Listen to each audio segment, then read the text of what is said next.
गांधी ने हरियाणा में वोट चोरी के मुद्दे का हाइड्रोजन बम फोड़कर ये दावा किया था कि बिहार के अंदर ऐसा जनता नहीं होने देगी। बिहार के अंदर जनता बीजेपी को सबक सिखाने का काम करेगी और उसे सत्ता से बेदखल करने का काम करेगी।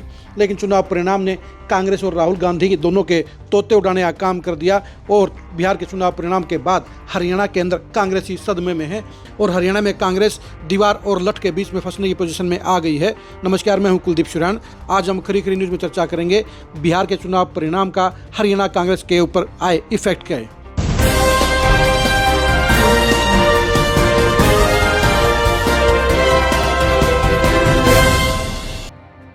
हरियाणा कांग्रेस इस समय वोट चोरी को लेकर आंदोलन शुरू कर चुकी है। 3 जिलों में कांग्रेस का प्रदर्शन हो चुका है। राहुल गांधी के हाइड्रोजन बम के बाद हरियाणा में कांग्रेस के नेता इस उम्मीद के साथ आंदोलन करने के लिए फील्ड में उतरे थे कि इसके बलबूते पर बीजेपी की बदनामी होगी, जनता कांग्रेस के साथ में खड़ी होगी और 2029 के लिए अभी से बीजेपी के खिलाफ माहौल बन जाएगा।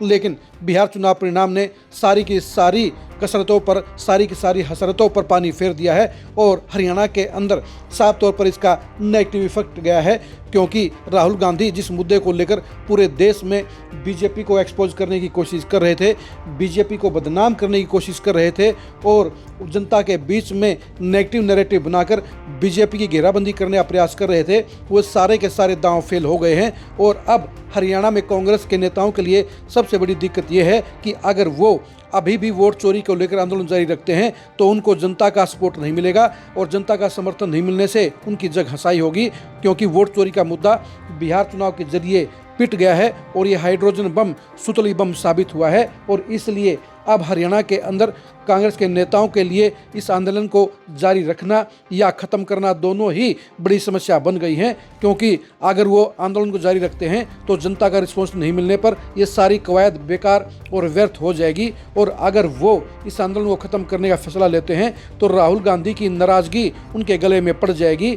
यानी इस आंदोलन को जारी रखना अब कांग्रेस के लिए मजबूरी बन गया है, चाहे जनता का समर्थन मिले चाहे जनता का समर्थन ना मिले, लेकिन राव नरेंद्र सिंह को ये आंदोलन जारी रखना होगा। और ऐसे में कांग्रेस के लिए उस मुद्दे पर कुछ भी जनता से बड़ी पॉजिटिविटी हासिल होना, बड़ा समर्थन हासिल करना मुमकिन नज़र नहीं आता है।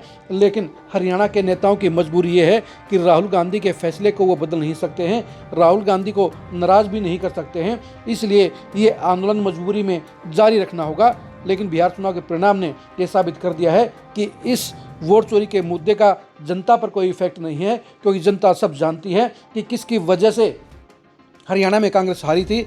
हरियाणा में कांग्रेस के किन किन नेताओं ने पार्टी के साथ गद्दारी की थी और बीजेपी को वोट देने वाले कौन कौन से वोट बैंक थे। यानी जहां जनता शीशे की तरह हार जीत के हर फैक्टर को जानती है, वहीं पर कांग्रेस के नेताओं ने यानी हुड्डा फैमिली ने राहुल गांधी को गुमराह करते हुए दूसरी तस्वीर पेश की और वोट चोरी को हार का कारण बताया, क्योंकि हुड्डा फैमिली या भूपेंद्र हुड्डा अपने ऊपर हार का ठिकरा नहीं फोड़ना चाहते थे। इसलिए उन्होंने चुनावी हार के तुरंत बाद जहां ईवीएम मशीन को जिम्मेदार ठहराया, वहीं पर बाद में राहुल गांधी के कानों में ये बात डाली गई कि फर्जी वोटिंग के जरिए, फर्जी वोटरों के जरिए कांग्रेस को हराया गया है और बीजेपी ने वोट चोरी से सरकार बनाई है। और राहुल गांधी ने भी बिना ज़मीनी हकीकत को जाने, बिना ज़मीनी रिपोर्ट को लिए ही उनकी बात पर विश्वास कर लिया और उसके बेस पर ही वो आगे बढ़ गए। लेकिन बिहार चुनाव के परिणाम ने बता दिया है कि जनता वोट चोरी के मुद्दे को लेकर कांग्रेस के साथ जरा भी सहमत नहीं है और इसलिए राहुल गांधी के हाइड्रोजन बम को डिफ्यूज़ कर दिया गया है। और इसलिए अब हरियाणा के अंदर अब वोट चोरी का मुद्दा, वोट चोरी का आंदोलन कांग्रेस के लिए एक सिरदर्दी साबित हो सकता है। लेकिन राहुल गांधी के चक्कर में ये आंदोलन जारी रहेगा, लेकिन जीरो प्रॉफिट के बावजूद कांग्रेस को इसे जारी रखना मजबूरी होगा, क्योंकि इसी को कहा जाता है कि दीवार और लठ के बीच में फंस जाना। ये हरियाणवी कहावत है और ये पोजीशन तब होती है जब आदमी के तरफ दोनों तरफ समस्या होती है और यही हालात आज की तारीख में हरियाणा कांग्रेस के लिए पैदा हो गए हैं। आप वोट चोरी के मुद्दे को लेकर हरियाणा में कांग्रेस के हालात को लेकर क्या सोचते हैं, कमेंट करके जरूर बताइए। क्या हरियाणा में 2029 में कांग्रेस का वोट चोरी का ये मुद्दा कोई असर डाल पाएगा, इसके बारे में अपनी राय दीजिए। आप कांग्रेस के वोट चोरी के आंदोलन को लेकर एक्सक्लूसिव खबरों को जानने के लिए लगातार खरी खरी न्यूज़ के साथ बने रहिए। आप हमारे फेसबुक पेज को फॉलो कीजिए, आप हमारे यूट्यूब चैनल को सब्सक्राइब कीजिए। नमस्कार।